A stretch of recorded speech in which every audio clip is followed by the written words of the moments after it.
8h17.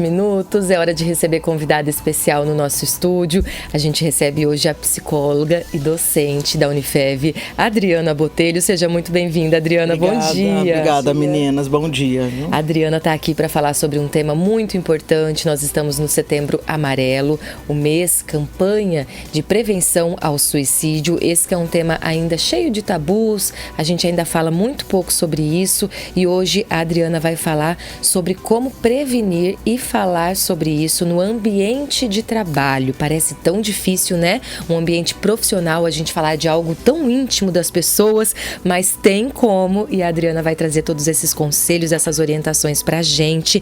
Então você pode participar, né, Meg? Isso mesmo, participe com a gente, mande a sua pergunta, a sua dúvida através do WhatsApp 17 98806 0913 ou através dos comentários na nossa live no Facebook.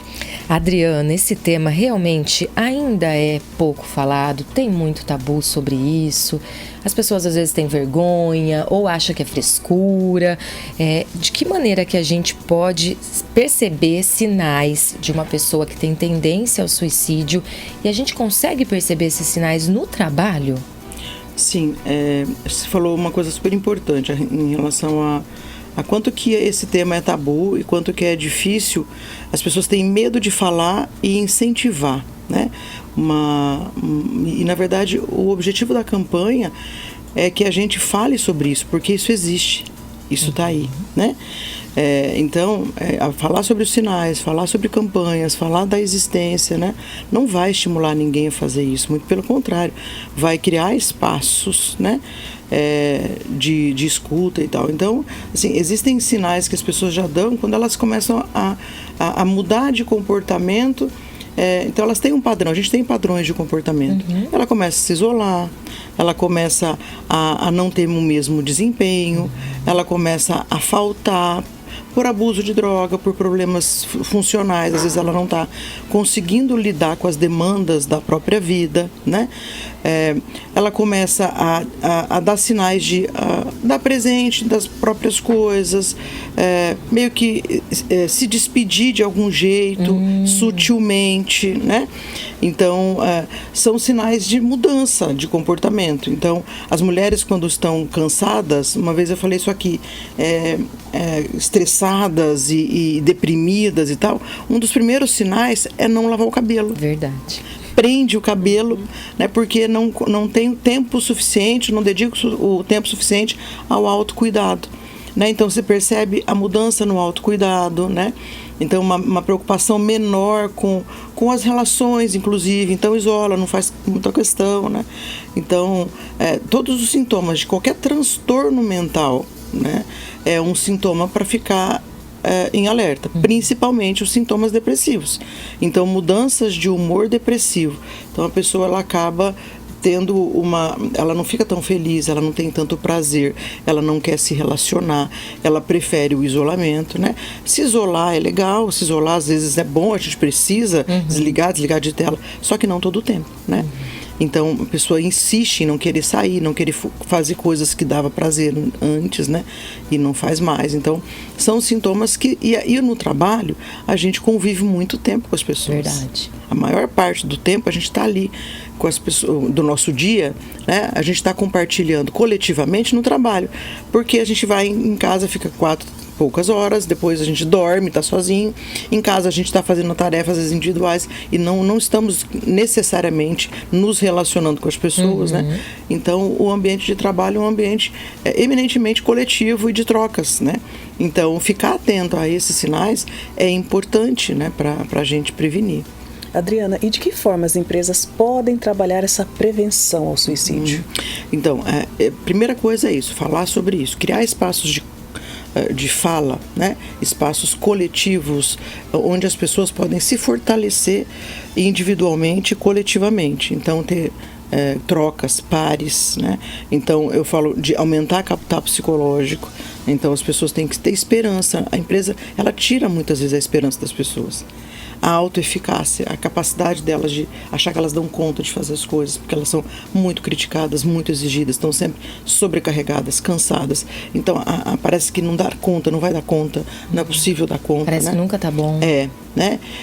Então, assim, não são otimistas, porque estão sempre a mais, então as pessoas olham para os trabalhadores de maneira muito pessimista. São indolentes, são preguiçosos, não conseguem fazer, faltam, só pensam em si mesmos. E não é nada disso, né? Todo mundo levanta de manhã e vai trabalhar, né? A gente toma banho, vem aqui, né? E nós estamos trabalhando e para se dedicar para fazer o melhor de si, né? E muitas vezes a empresa não olha para isso desse jeito. Então, criar esses espaços para ensinar, inclusive, os gestores a lidar com a equipe, né? Então, melhorar o relacionamento interpessoal, fazer com que as pessoas sejam apoio uns dos outros, né? Que os pares sejam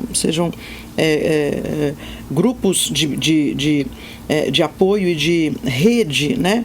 Para as pessoas é uma coisa importante. Falar sobre isso, criar espaços de participação do trabalhador, porque também a questão da saúde mental, do estresse, está muito relacionada à impossibilidade do trabalhador de participar do processo, de falar o que pensa, de ter os seus direitos atendidos, né? Então, em geral, as empresas, elas colocam sempre em primeiro lugar os próprios interesses, né? É a lógica do capitalismo, ninguém está errado nisso, porque ela tem realmente que cumprir metas, porque ela tem toda uma estrutura para manter e tal. Eu não critico os empresários de jeito nenhum, porque eu acho que eles têm, de jeito nenhum, porque eles têm sim uma grande contribuição, né? A gente faz com que as coisas aconteçam, as pessoas têm emprego, etc., né? Mas isso pode ser bom para os dois lados. Pode haver uma reciprocidade, né? Que é bom para a empresa e é bom também para o funcionário, né? Então, os dois têm os seus interesses atendidos. Então, criar espaços onde a pessoa possa falar sobre os seus problemas, não só os problemas físicos. Eu também, outra coisa que eu falo sempre aqui, né? A questão de que esses dias a pessoa fala, nossa, a pessoa vai ficar 6 meses, 2 meses afastada porque fez uma cirurgia, acidentou e tal. E fala com uma naturalidade, e nós vamos fazer de tudo porque aqui não tem problema, não sei o quê, porque foi um problema físico.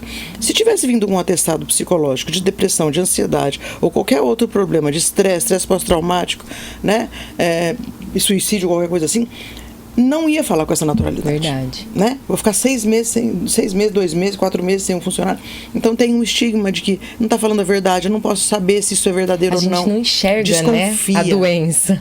A gente desconfia. A relação é de desconfiança, né, com a saúde mental, com a doença mental. E aí, por causa da não identificação e o não diagnóstico correto, esses transtornos se agravam.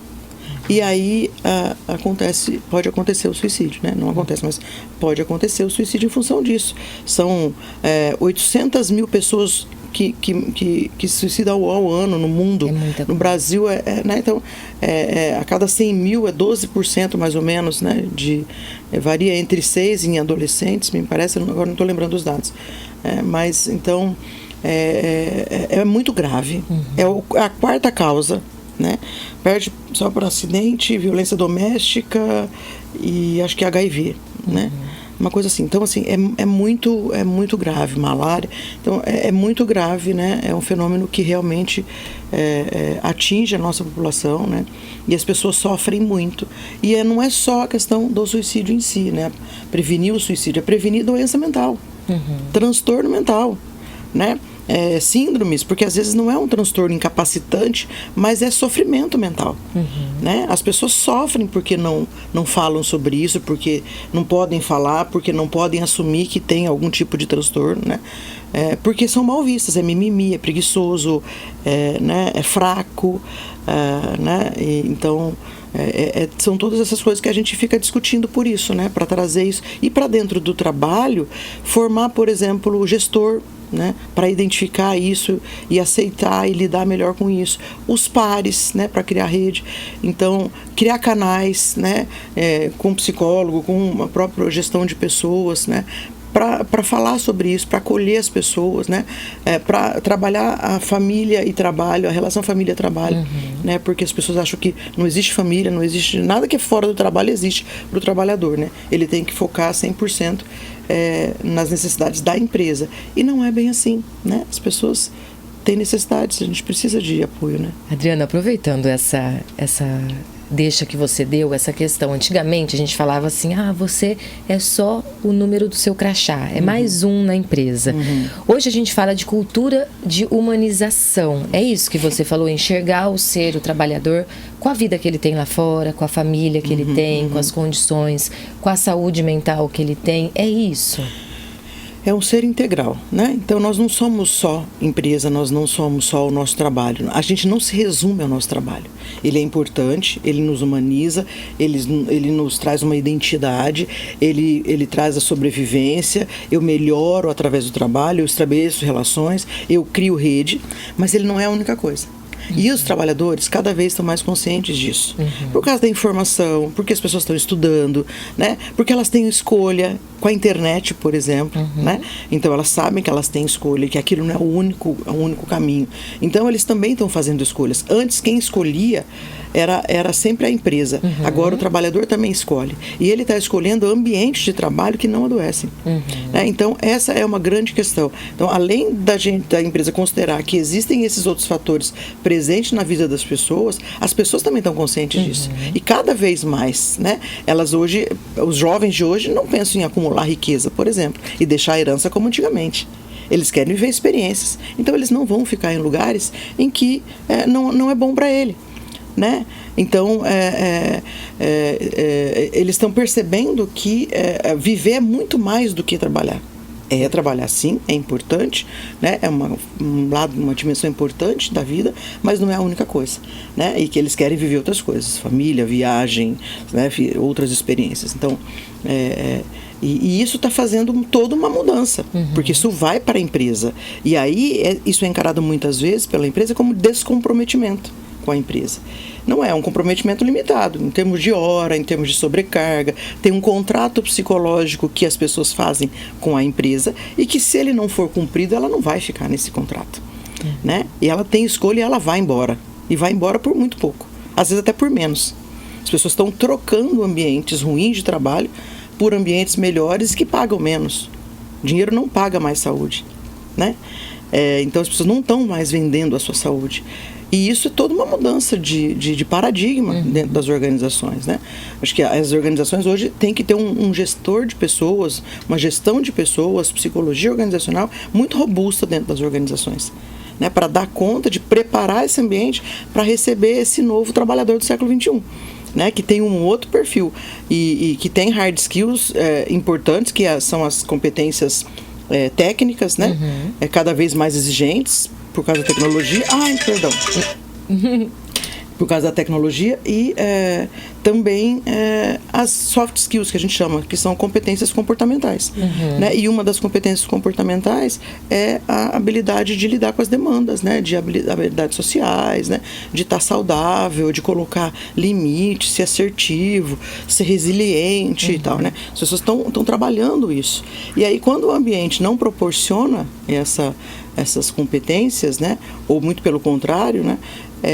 As pessoas estão fazendo escolhas. Cada vez mais elas estão conscientes que ela tem escolha e elas estão indo embora. Quanto mais preparada ela tiver, mais coragem ela tem para ir para o mercado, que a gente chama de empregabilidade ou trabalhabilidade, né? Então ela vai se preparando e ela vai embora.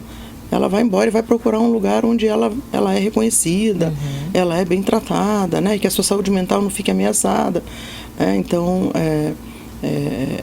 né? Então, assim, tem N coisas que a gente pode fazer, criar canais, né? De denúncia, de orientação, o RH mesmo que eu falo, né? De treinar as pessoas, de avaliar o desempenho, de pensar na saúde do trabalhador. Agora a gente tem a CIPA-A, né? Que é a CIPA, a Comissão Interna de Prevenção de Acidentes e Assédio. Prevenção de acidente e de assédio, né? Então, vai ser mais focado ainda a questão do assédio moral, que é um dos fatores que levam ao adoecimento mental e tal, né? Adriana, então reforça pra gente essa importância de trabalhar a saúde mental no ambiente de trabalho e quais orientações que você pode deixar. Então, assim, criar espaços de escuta, espaços coletivos de fala, treinar esses trabalhadores, né? E os colegas para ficar atento. Porque essa é uma coisa muito importante, a questão da sororidade entre as mulheres, da solidariedade, né? Do cuidado, da sensibilidade, do afeto, né? Da amizade, das trocas, da cooperação, do trabalho em equipe, da soma, porque o que a gente faz é o contrário, é competir, né? É isolar, é individualismo. Então, é o contrário, é criar esses espaços onde as pessoas criam um certo vínculo. Eu não preciso ser amigo pessoal, de sair, de contar tudo para os meus colegas, mas eu tenho que ter um mínimo de ética, um mínimo de respeito, um mínimo de sensibilidade coletiva para perceber que alguma coisa não está legal e querer fazer alguma coisa. Se eu não tenho coragem de falar para a pessoa, eu falo para o RH. Eu falo pro chefe. Que às vezes o gestor não percebe. Às vezes é um colega de trabalho que percebe e o funcionário está quieto, não fala para ninguém. Exato, né? Aí ele é criticado porque ele não faz a parte dele, porque ele não está vindo, porque ele está faltando. E ninguém quer saber por quê. Né? Então isso é muito importante, de criar esses espaços de sensibilidade, né? Um RH forte, atuante, que se posiciona, né? Que a gente tem que defender essas pessoas e não criticar, demitir, colocá-las para fora, porque elas estão com um problema, elas não escolheram ficar daquele jeito. Tem gente preguiçoso? Claro que tem. Em todo lugar. Tem gente indolente? Claro que tem. Tem gente incapaz? Claro que tem. Mas a gente tem que separar o joio do trigo. Né? Então ele encaminha, faz um diagnóstico, acompanha, vê se realmente faz sentido, né, a doença ou, né, a treta ali, né, e trata como um e o outro, separa, né?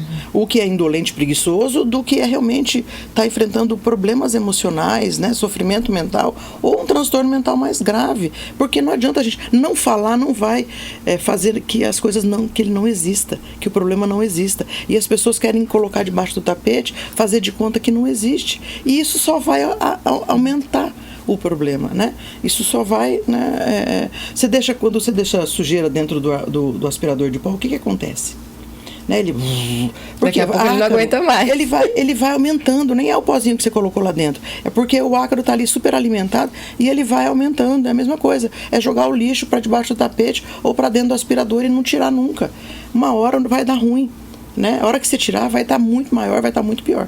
Então, é prevenção. Né? É o que a gente está fazendo aqui, né? É falar com a comunidade, é ensinar, é mostrar que é natural isso acontecer. É ruim falar que é natural, mas é natural, né? Doença mental existe, assim como a gente tem doenças físicas, né? E a gente tem doenças mentais, transtornos mentais, sofrimento mental, e a gente precisa lidar com isso, né? É isso, falando sobre isso. Adriana, quero agradecer muito. É sempre uma aula a sua presença aqui com a gente, que a gente possa discutir. A gente também adora receber você aqui. E que a gente possa discutir esse tema dentro de casa, no ambiente de trabalho, numa roda de conversa entre amigos, porque foi o que a Adriana falou. Conhecendo, a gente tem mais liberdade para se abrir, para falar sobre isso, e conhecendo, a gente diminui uma coisa muito triste, que é o preconceito. Exato. Adriana, obrigada, viu? Mais uma vez. Obrigada. Jornal da Manhã.